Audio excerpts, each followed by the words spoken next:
Fala investidores, sejam muito bem-vindos ao canal Planilheiro Investidor. Eu sou Adriano Costa e no vídeo de hoje nós vamos falar do relatório gerencial de julho de 2022 do fundo KNRI11, um fundo híbrido de tijolo. Então a gente vai ver qual foi a performance dele neste mês de julho, né? Nesse mês de julho aí, relatório que saiu, né, essa semana, né? Então a gente vai ver números atualizados aí do fundo e acompanhando o que a gestão está fazendo. E se você gosta desse tipo de assunto, fundo de investimento imobiliário e FIAGROS, o canal é o principal assunto aqui que a gente trata, né? A gente fala de outros assuntos aí, pesquisa na raiz do canal, mas os principais são o acompanhamento de mais de 150 fundos de investimento imobiliário e FIAGROS.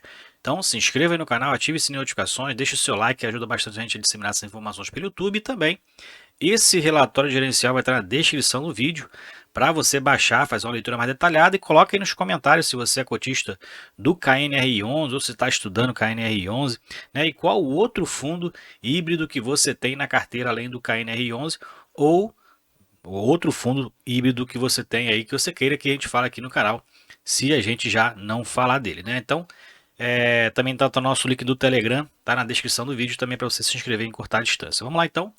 Relatório do KNR11, fundo que é um híbrido, né, de tijolo, tem aí imóveis logísticos e imóveis industriais.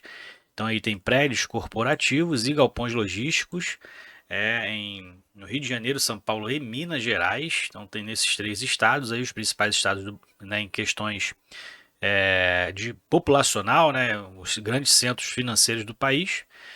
O fundo ele tem quase 4 bilhões de patrimônio líquido.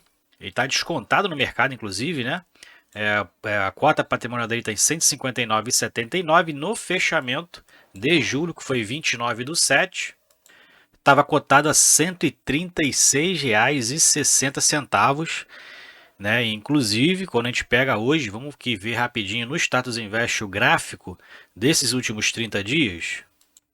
Então aqui, ó, quando a gente pega o gráfico, desde aqui do dia aqui, dia 12 de julho, né, que estava aí a 129,90, a gente vê que nesse período ele teve uma valorização de mais de 7%, né, correspondendo aí em reais, R$ 9,15. Então o fundo teve uma guinada aí principalmente nesses últimos 15 dias, né? Não se sabe por quê, mas todos os fundos, na verdade, o IFIX tem aumentado, né? Na verdade, o Ibovespa tem aumentado e tem contribuído então para o crescimento de alguns fundos menos arriscados, que é o caso aí do KNR11, né? Então teve uma guinada muito alta aí nesse período, né? Estava flutuando ali entre 130 e 132 já há algum tempo e teve uma guinada chegando a quase R$ 140 no valor da cota.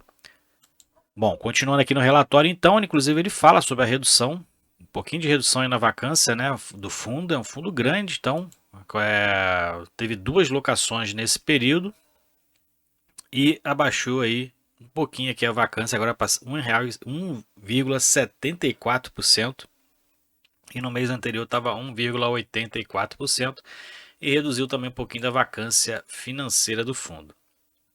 Mais para baixo, comentando aqui também, né, é um dos fundos com número alto em relação à quantidade de investidores, né, cotistas. Eu não sou cotista ainda do KNR11, perdi a oportunidade de entrar nele a 130 e agora vou deixar baixar de novo aí, aproveitando uma outra oportunidade, né, para poder entrar no fundo. É um fundo interessante, um híbrido, né? Então, para quem quer tá fazendo uma carteira para aposentadoria, é um fundo aí, é um dos principais para você ter na sua carteira, né? Eu ainda não tenho.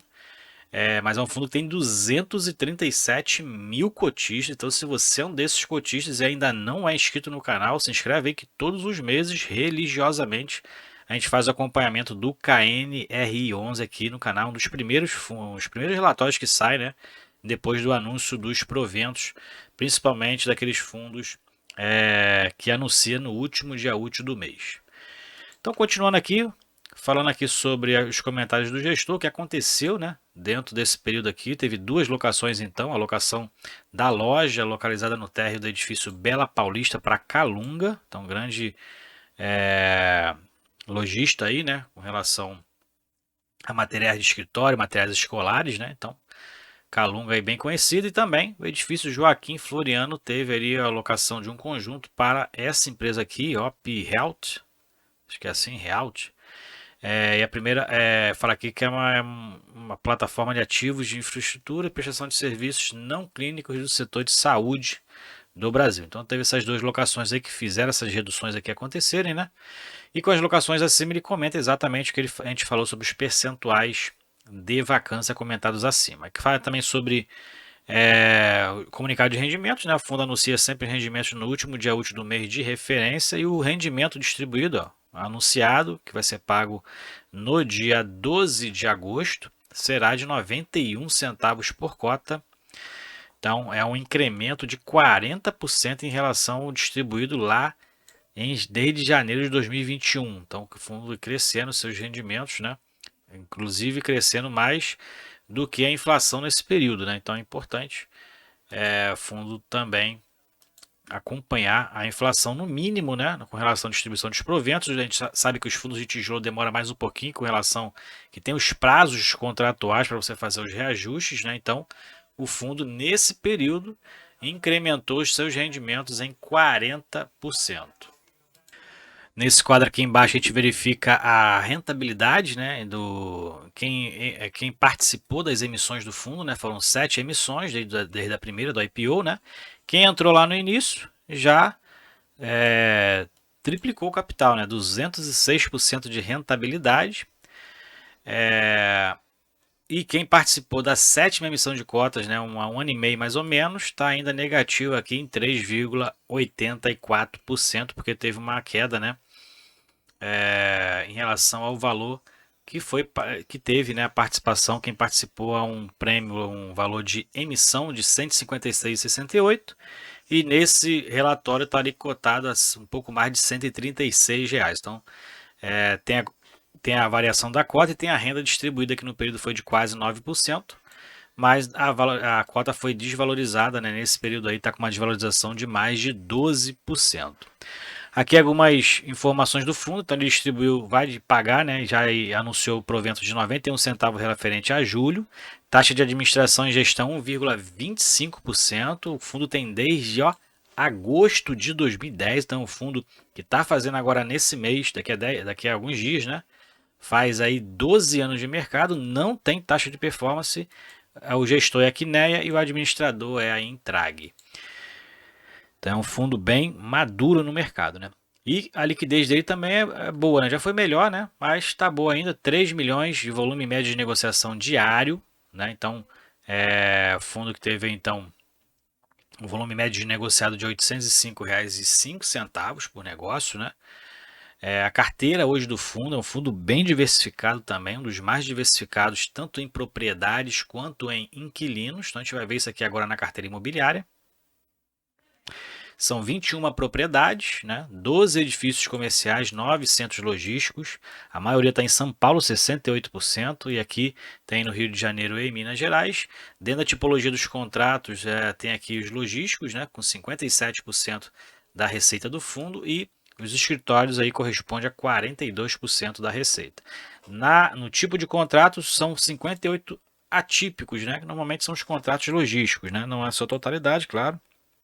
E os típicos aqui 41,25%, e a maioria dos contratos são atualizados ou reajustados pelo IPCA, 2/3, né? E 1/3 pelo IGPM.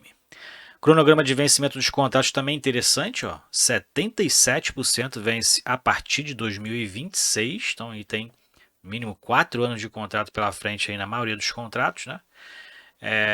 Aqui tem as revisionais, e o fundo tem um prazo médio de vencimento dos contratos de mais de 10 anos, então mais de 10 anos é o prazo médio de vencimento dos contratos. Na vacância, ele segue reduzindo a vacância desde agosto de 2021, né? Aqui está os 12 meses, né? Mas ele segue reduzindo a vacância já há algum tempo. E agora reduziu mais um pouquinho de junho para julho, e chegando agora uma vacância física de 1,74% e uma financeira de 5,16%. Aqui é a projeção da absorção das carências. Então, em agosto, o fundo aí vai ter um incremento na receita, né, uma previsão de incremento pelo término das carências previstas de R$ 42 mil, e essa é a previsão de acréscimo das receitas após o prazo, né, que o fundo tem dado em alguns contratos de locação firmados, né, justamente para poder fechar negócio e ocupar o imóvel, né? Então o fundo tem usado dessa estratégia, dá algumas carências do fundo, por isso que o fundo tem inclusive vacâncias financeiras mais altas do que as vacâncias físicas, né? Por conta dessas carências que o fundo concede nas negociações de contratos de aluguel. E ele fala exatamente sobre isso. A vacância financeira está em todos os escritórios. Não tem vacância financeira nos imóveis logísticos do fundo. Todos eles são nos escritórios, né? Então, e no Rio, inclusive, essa vacância financeira corresponde a 80% nos escritórios do Rio de Janeiro, né? Que inclusive é o que segue aí nessa sina, né? O que mais contribui para a vacância financeira do fundo, né? Já há algum tempo. Do escritório de Minas Gerais, que também teve um aumento, né, 15%, e São Paulo corresponde a 5% da vacância financeira hoje do fundo. Aqui ele fala sobre os inquilinos, né, e o setor que eles atuam. Então a maioria são dos setores de comércio e indústria, né, são os principais aqui do fundo, e são mais de 90 inquilinos. Então o imóvel é um fundo, né, na verdade, muito diversificado, são 21 imóveis, como a gente já falou, vários segmentos aqui dos locatários, e são mais de 90 inquilinos. Então fundos como esse, né, para quem tem uma estratégia de diversificação igual eu tenho, são interessantes porque qualquer vacância que ocorra, né, não tem um impacto tão significativo na receita e na distribuição do fundo, né? Por isso que eu estou aí esperando uma oportunidade para entrar no fundo. Claro que não é nenhuma indicação de compra nem de venda, mas é um fundo que eu já analiso já há algum tempo e perdi a oportunidade de botar na carteira quando ele caiu de preço, ficou um preço bem interessante ali abaixo dos 130. Mas agora esperando a oportunidade de novo aí, né, para poder colocar na carteira, que para mim é um ótimo fundo para longo prazo. E aqui são os imóveis de São Paulo. Então são 8 edifícios comerciais, né, e mais 7 centros de distribuição ou logísticos, né, em São Paulo. Em Minas Gerais tem um de cada, um edifício comercial e um logístico, e no Rio tem 3 edifícios comerciais e um centro de distribuição também. São mais de 765 mil metros quadrados de área bruta locável. Bom, vamos continuar aqui então. O relatório fala também sobre o portfólio, onde a gente verifica as características de cada um deles, né? Qual a vacância que se encontra dentro do imóvel, né? A vacância financeira principalmente, como a gente vê aqui, ó, nesse edifício aqui nas Nações Unidas, na Avenida Nações Unidas de São Paulo, está com uma vacância financeira de 30%, então está contribuindo bastante, inclusive, para o percentual de vacância, né? Aqui tem o valor da avaliação do fundo, né? Qual a participação, por isso que não pode até não ter um impacto tão grande, porque a participação do KNRI nesse imóvel é de apenas 20%, né? Bom, então continuando aqui para baixo, né? Então aqui tem todas as características, né, que você precisa aí conhecer em relação aos imóveis, né? O fundo tem participações na maioria de 100%, mas algumas participações também parciais, e você também consegue saber qual é o principal locatário, né? Os locatários ou os principais locatários de cada imóvel nesse detalhamento. E aqui tem a indicação o indicador da alavancagem que hoje o fundo tem, né? Desse imóvel aqui, o CD Cambreúva, sendo a distribuição que o fundo adquiriu, o valor de avaliação foi bem alto, né? 639 milhões, é um grande centro de distribuição, e o fundo é a única alavancagem que o fundo tem hoje, um volume de 150 milhões de reais, foi o financiamento correspondente a esse imóvel. E as taxas estão aqui, né? IPCA, são todas IPCAs, e tem aqui os períodos, né, que esses IPCAs têm aqui um prêmio de risco também, né? E o vencimento é abril de 2024, então é uma alavancagem até curta, de curta duração, né? Com relação, se a gente faz um comparativo com os outros fundos que a gente acompanha, as alavancagens que eles fazem, que normalmente são de 15 anos, né? Aqui tem as informações contábeis. Então, aqui tem a receita potencial do fundo, que é de 26,1 milhões de reais. As vacâncias, o fundo deixa de faturar mais de 1,5 milhão de reais. E as carências atuais, o fundo também deixa de captar aí mais de 1 milhão de reais.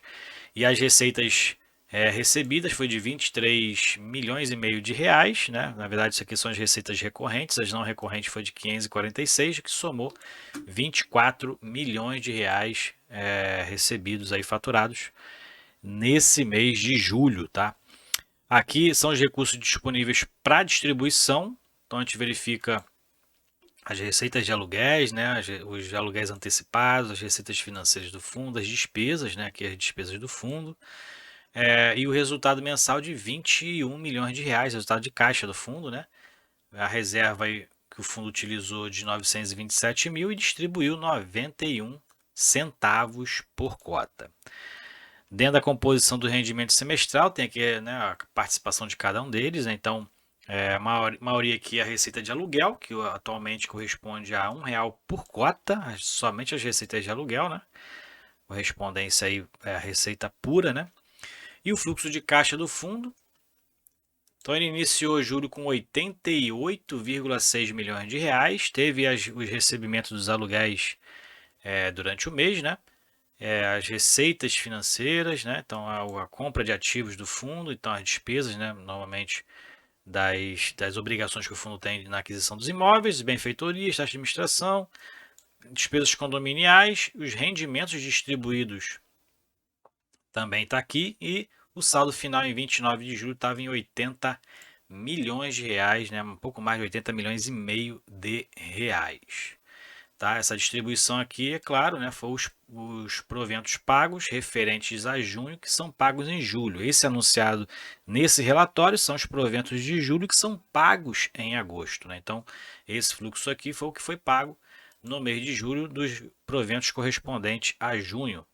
E aqui também tem o saldo, então, o saldo disponível do fundo hoje, né, desconsiderando, né, tirando daqui, na verdade, os rendimentos a distribuir no mês, né, já fazendo uma provisão, 21,9 milhões, e também os recursos comprometidos, né? Tem aqui os recursos comprometidos do fundo, com aquisições de imóveis, né? Aluguéis de competências futuras, né? Então aluguéis antecipados, e o saldo disponível em 29 de julho foi de 14,1 milhões, esse aqui é o caixa livre, né, do fundo hoje. E na variação patrimonial, o fundo teve aí novamente, né, na avaliação patrimonial do fundo, de julho teve uma pequena valorização, mas a cota está praticamente estável, né, uma variação de 1 centavo a mais aí por cota, né, dentro do valor patrimonial do fundo, tá? E é isso então. Aqui tem só a questão de conhecer os imóveis, né, os endereços, os diferenciais, tem aqui um vídeo, né, então isso aqui é mais para prospectar aí para possíveis locatários. Então esse relatório gerencial do KNR11, relatório de julho de 2022, eu estou esperando só uma oportunidade de preço, agora que o preço aumentou, me deu um banho de água fria, né, estou tentando entrar no fundo aí já há algum tempo, mas esperando uma oportunidade, apesar do fundo estar descontado no mercado, mas é um fundo interessante, na minha opinião, se encaixa dentro da minha estratégia, para longo prazo, né, para uma carteira de aposentado, por exemplo. Tá? Então, se você é coach do KNR11, compartilhe com a gente nos comentários qual o percentual da sua carteira hoje. E esse relatório está na descrição do vídeo para você baixar, fazer uma leitura mais detalhada. Se inscreva também no nosso grupo do Telegram, o link está na descrição do vídeo. E conheça a nossa área de membros e ajude ao canal aí a continuar o trabalho aqui no YouTube, levando essas informações para vocês aí, tá ok? Fique com Deus, até o próximo vídeo. Tchau, tchau.